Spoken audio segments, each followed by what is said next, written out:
Hello everyone, इस video में हम पढ़ेंगे one more topic of chapter heredity and evolution.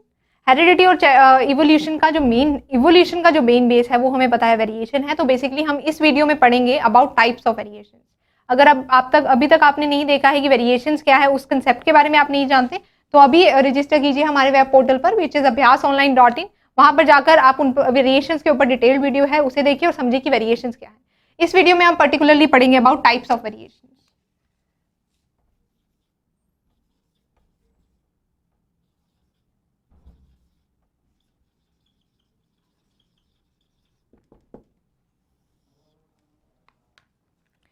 So variations जो हमारे पास होती हैं वो क्या है, ये है चेंजेस होते हैं बॉडी में किसी भी ऑर्गेनिज्म के टाइम टू टाइम। ये चेंजेस हैं वो नेचुरल एनवायरनमेंट की वजह से भी आ सकते हैं, जेनेटिकली भी चेंजेस हैं वो हो सकते हैं किसी भी ऑर्गेनिज्म में, उसे हमने वेरिएशन कहा है।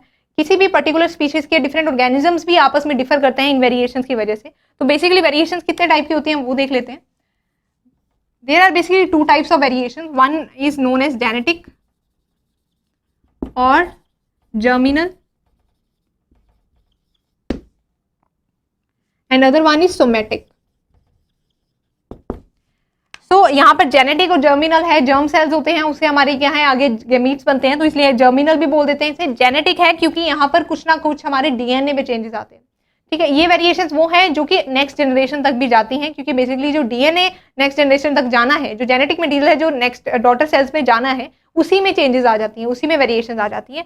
ऑन दी अदर हैंड जो सोमेटिक है, ये सोमेटिक सेल्स के अंदर मतलब कि जो हमारे गेमीट्स प्रोड्यूस करने वाली जो सेल्स हैं या उन ऑर्गन्स के सेल्स को छोड़कर ये जो बाकी सेल्स हैं बॉडी के, उन्हें हम सोमेटिक बोलते हैं। तो जो सोमेटिक सेल्स हैं ये किसी भी तरीके का सेक्सुअल रिप्रोडक्शन में पार्टिसिपेशन नहीं करते, ये एक पर्टिकुलर बॉडी के ऊपर ही ये सेल्स प्रेजेंट होते हैं, एक पर्टिकुलर बॉडी के ही ये सेल्स होते हैं जो आगे ट्रांसफर नहीं होते। ठीक है, तो सोमेटिक सेल्स को हम कह सकते हैं कि एक ही इंडिविजुअल के तक, इनके अंदर अगर कोई चेंजेस आते हैं तो एक ही इंडिविजुअल तक रह जाएंगे, और वो जो चेंजेस आते हैं वो आगे पास ऑन नहीं होते डॉटर सेल्स को। ठीक है, सो अब इसे पढ़ते हैं हम। बेसिकली जेनेटिक और जर्मिनल में क्या क्या चेंजेस आ सकते हैं, इसमें क्या चेंज हो सकता है, इसमें स्पेसिफिकली इस टाइप की वेरिएशन में चेंजेस आ सकते हैं क्रोमोसोम्स में, जीन्स में चेंजेस आ सकते हैं। हमें पता है क्रोमोसोम्स क्या है, डीएनए है, वो कंडेंस स्ट्रक्चर्स है डीएनए के। ठीक है, जब डीएनए है या क्रोमेटिन फाइबर्स हैं वो कंडेंस हो जाते हैं तो वो एक स्ट्रक्चर बनाते हैं जिसे हम क्रोमोसोम्स कहते हैं। जो क्रोमोसोम्स हैं उनके अंदर अगर चेंजेस आते हैं, कैसे चेंजेस आते हैं, नंबर, या तो नंबर में कुछ चेंजेस आ जाते हैं क्रोमोसोम्स के, और स्ट्रक्चर में।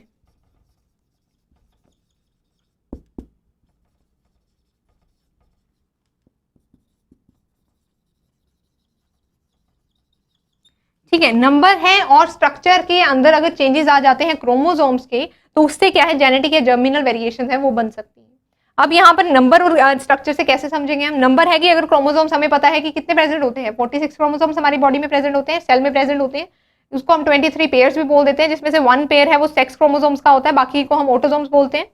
सो जो हमारे पास ये 46 क्रोमोसोम्स हैं, बाई चांस इनमें से क्या है रेप्लिकेशन के टाइम पे या फिर हमारे पास किसी और मेथड के टाइम पर कोई क्रोमोसोम है वो पीछे रह जाता है, ठीक है, वो सेपरेट नहीं हो पाता प्रॉपर्ली और वो नेक्स्ट डॉटर सेल्स में नहीं जा पाता, तो उसके अंदर क्या है नंबर्स हैं वो क्रोमोसोम के चेंज हो जाएंगे। आफ्टर दैट स्ट्रक्चर है जो क्रोमोसोम का, वो कैसे चेंज होगा। स्ट्रक्चर में क्या है कि कोई एक पर्टिकुलर क्रोमोसोम या किसी भी क्रोमोसोम का कोई सेक्शन है वो डिलीट हो जाता है, ठीक है, वो टूट जाता है उस क्रोमोसोम से। तो ऐसे ही स्ट्रक्चर में अगर चेंज आता है क्रोमोसोम से, तो पर्टिकुलरली वहां का डीएनए रिमूव हो जाता है। डीएनए वो जो पर्टिकुलर जो रिमूव हुआ है वो किसी ना किसी चीज के लिए तो बॉडी में कोड करेगा ही, तो उस बॉडी की जो वो पर्टिकुलर जो डीएनए सेगमेंट है जिस चीज में यूज हो रहा था, जिस टाइप के प्रोटीन्स बनवा रहा था, वो बनने बंद हो जाएंगे। ठीक है, तो ऐसे ही नंबर और स्ट्रक्चर की वजह से चेंजेस आते हैं, वेरिएशंस आती हैं। आफ्टर दैट हमारे पास आता है कि जीन्स में वेरिएशंस आ सकती हैं, जीन्स में डिफरेंस आ सकता है। जीन्स हैं वो अलग अलग टाइप के हो सकते हैं। हमें पता है कि सेक्सुअल रिप्रोडक्शन में जो है रिकम्बिनेशन होता है डीएनए मटेरियल का, तो वहां पर जीन्स में चेंजेस आएंगे। ठीक है, उसके अंदर उस टाइम के रिकम्बिनेशन के प्रोसेस के टाइम पर इनका डिलीशन हो सकता है किसी भी एक पार्ट का क्रोमोसोम का, या फिर कोई नंबर है क्रोमोसोम का वो रिमूव हो जाता है, वो पीछे ही रह जाता है। तो ये सारे हमारे क्या है रेप्लिकेशन के प्रोसेस के टाइम पर ज्यादातर इनको देखा गया है कि ऐसे चेंजेस आ सकते हैं। तो जीन की डिफरेंस आ जाएगी तो क्या हो जाएगा, कोई कैरेक्टर में चेंज आ जाएगा जो नया डॉटर सेल्स बनना है। अब इसके कॉमन एग्जाम्पल क्या है, कैसे आते हैं ये एग्जाम्पल्स में हम इसमें लेंगे हाइट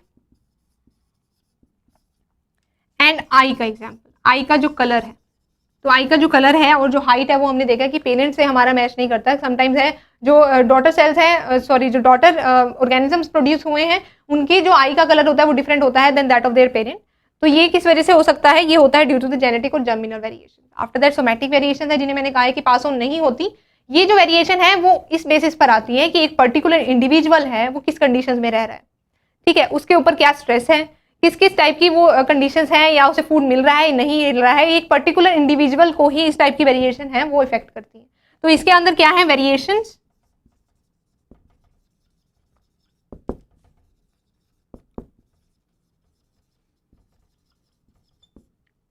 वेरिएशंस जो होती हैं किस वजह से? या तो क्लाइमेट चेंजेस की वजह से हो जाएंगी, क्लाइमेट की वजह से हो जाएंगी। कुछ चेंजेस आते हैं, जो एक पर्सन है उसको अडेप्ट करना होता है पर्टिकुलर क्लाइमेट के लिए। अगर उसका क्लाइमेट है जिसमें वो पहले रहता है वहां से चेंज हो जाता है तो उस नेक्स्ट क्लाइमेट में जाकर वो उसकी बॉडी अडेप्ट करेगी और कुछ अपने अंदर वेरिएशन लाएगी।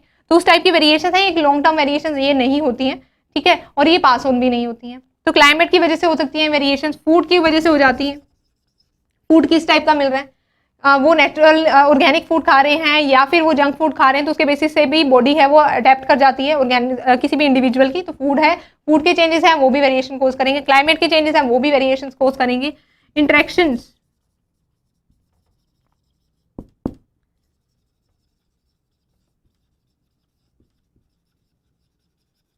तो किस टाइप की इंटरेक्शंस हो रही हैं ऑर्गेनिजम्स के बीच में, उससे भी क्या है चेंजेस आ सकते हैं किसी भी ऑर्गेनिज्म में। वेदर वो सोशलाइज कर रहा है, वो बाहर नहीं जा रहा है, या फिर जो एनिमल्स हैं वो आपस में किस टाइप से इंटरेक्ट कर रहे हैं उस टाइप से वो कुछ अडेप्टेशन शो करेंगे। वो अडेप्टेशन है वो सोमैटिक वेरिएशन कोज करती हैं ऑर्गेनिजम्स के अंदर। ऐसे डिफरेंट फैक्टर्स हैं, क्लाइमेट हो गया, हमारे पास फूड हो गया, हमारे पास किसी भी टाइप का स्ट्रेस हो गया, ठीक है, ऐसे डिफरेंट फैक्टर्स हैं जो कि वेरिएशन कोज करते हैं सोमैटिक। इनके बारे में मेन बात क्या है, ये नेक्स्ट जनरेशन तक नहीं जाती हैं। तो ये जो वेरिएशन है वो नेक्स्ट जनरेशन तक नहीं जाती है। तो ये है बेसिकली दो टाइप की वेरिएशन जो हम ऑर्गेनिजम्स में देखने को मिलती है, one is genetic and other one is somatic. इसे एक बार रिवाइज कर लेते हैं कि क्या हमने पढ़ा है। बेसिकली जेनेटिक वो है जिनमें क्या है, जेनेटिक मटेरियल इफेक्ट होता है। जेनेटिक मटेरियल में हम क्रोमोसोम्स हैं हमारे पास, वो क्या है, कंडेंस फॉर्म है हमारे जेनेटिक मटेरियल की। तो क्रोमोसोम्स है उनकी या तो कोई सेगमेंट डिलीट हो जाता है या फिर उनके अंदर कोई क्रोमोसोम है वो रेप्लिकेशन के प्रोसेस के टाइम पर क्या है, जो क्रोमोसोम है या रेप्लिकेशन या किसी और फर्दर प्रोसेस की वजह से क्या है वो डिलीट हो जाता है या पीछे एक क्रोमोसोम पार्ट है वो रह जाता है, ठीक है। जब डिस्ट्रीब्यूशन हो रही है सेल डिवीजन के टाइम पे बेसिकली उस टाइम पर क्या है क्रोमोसोम पीछे रह जाता है या उसके पार्ट का कोई डिवीजन पार्ट है, सेगमेंट है वो नीचे रह जाता है। तो उस वजह से जेनेटिक और जर्मिनल वेरिएशन आ सकती हैं। अगर कोई जीन में चेंज आ सकता है, जैसे कि हमें पता है कि ड्यूरिंग सेल डिवीजन से पहले क्या होता है, रिकम्बिनेशन होता है। रिकम्बिनेशन होगा जेनेटिक मटेरियल का, अलग तरीके से क्रॉसिंग ओवर के प्रोसेस के थ्रू डिफरेंट क्रोमोसोम्स के जो जीन्स हैं वो आपस में रिकम्बाइन करते हैं। तो उस टाइम पर क्या है जीन्स में चेंजेस आ सकते हैं। जीन्स में चेंजेस आएंगे तो नेक्स्ट इंडिविजुअल में वो चेंजेस हमें देखने को मिलते हैं, क्योंकि ये क्या है पास ऑन होती है, ये जर्म सेल्स के अंदर आती है जो कि आगे फर्दर गैमीट्स बनाते हैं। तो इनकी फ्यूजन के बाद ही नए डॉटर सेल्स बनते हैं, तो ये पास ऑन होगी टू द नेक्स्ट जनरेशन। अब जो सोमैटिक है वो एक इंडिविजुअल के लेवल पे आती है, क्योंकि सोमैटिक सेल्स के अंदर होती है वेरिएशन। ये वेरिएशन जो होती है वो एनवायरमेंट के ऊपर डिपेंड करती है कि किस एनवायरमेंट में एक ऑर्गेनिज्म रह रहा है। अगर वो क्लाइमेट में उसके चेंज हो जाए, अगर उसकी फूड हैबिट्स में चेंज हो जाए और उसकी इंटरेक्शन है ऑर्गेनिजम्स के साथ चेंज हो जाए, या वो किसी स्ट्रेस के अंडर है, किसी भी एनवायरमेंटल स्ट्रेस के अंडर है, तो उस ऑर्गेनिज्म को उस पर्टिकुलर स्ट्रेस के लिए क्या है अडेप्ट होना पड़ेगा। अडेप्ट होने के लिए उसके अंदर कुछ ना कुछ चेंजेस आते हैं, ठीक है। फॉर एग्जाम्पल अगर हम एग्जाम्पल लेते हैं इसका, जैसे कि पेस्टिसाइड का रेजिस्टेंस है या हर्बिसाइड का रेजिस्टेंस है, कुछ प्लांट्स हैं वो पर्टिकुलर टाइम के लिए रेजिस्टेंट हो जाते हैं, ठीक है, बट वो आगे की जनरेशन तक नहीं जाता। एक इंडिविजुअल है वो एक प्लांट की है वीड है वो हो जाती है, पर वो नेक्स्ट जो जनरेशन है उस तक नहीं पहुंचा पाती इस वेरिएशन को। तो उस टाइप की वेरिएशन को सोमैटिक वेरिएशन कहते हैं, ठीक है। ये जो वेरिएशन है वो ट्रांसफॉर्मेबल नहीं होती है, ट्रांसफर नहीं होते टू द नेक्स्ट जनरेशन। तो ये था all about types of variation. ऐसे ही डिफरेंट टॉपिक्स के लिए अगर अभी तक आपने रजिस्टर नहीं किया है हमारे वेब पोर्टल पर, do register to our web portal which is abhyasonline.in।